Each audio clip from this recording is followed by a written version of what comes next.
ఎందుకు ఆనందం అంటున్నా. మంచి నాటకాలు వేశారు, నేను చూశాను. ఆయన ఎవరో వినుకుండా ఆయన మంజులు ఆయనే ఎమ్మెల్యేల బాధల గురించి చెప్తుంటే నాకు కూడా నిజమే అనిపించింది. త్రిపులార్ గారు వేశాడయ్యా ఎన్టీ రామారావు వేషం, ఆ గదపించుకుని అద్భుతంగా ఉంది, డైలాగులు సంతోషం. మళ్ళీ ఎవరు మన దుర్గేష్ గారు వేశాడు బాలచంద్రుడు, చాలా అద్భుతంగా ఉంది, సంతోషం. కానీ ఒక్కటి మిస్ అయిందయ్యా, ఒక్కటి మిస్ అయింది, ఒక్కటి మిస్ అయింది, ఒక్కటి మిస్ అయింది. ఆ ఒక్కటి ఏంటంటారా, చంద్రబాబు నాయుడు గారు ఒక పాత్ర ఇస్తే బాగుండేది.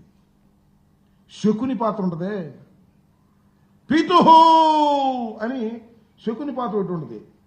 అసలు మీరు ఊహించండి, మన త్రిపులార్ గారు దుర్యోధనుడు పాత్రకి ఎంత చక్కగా ఫిట్ అయ్యాడో, బాలచంద్రుడికి దుర్గేష్ ఎంత బ్రహ్మాండంగా ఫిట్ అయ్యాడో, శకుని పాత్ర వేస్తే మాత్రం చంద్రబాబు నాయుడు గారు బ్రహ్మాండంగా ఫిట్ అయిపోయాడు. అసలు అనుమానమే లేదు. నేను కోపంతో చెప్పటంలా, శకుని పాత్ర అంత గొప్పగా ఉంటుంది భారతంలో కదా, అద్భుతంగా ఉంటుంది.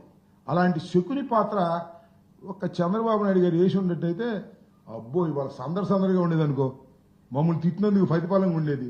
సందు తిరిగినప్పుడల్లా మమ్మల్ని తిట్టేటటువంటి కార్యక్రమం చేసేవాడు శకుని గాక ఏమవుతాడు చెప్పండి స్వామి. అది నా అభిప్రాయం. ఓకే.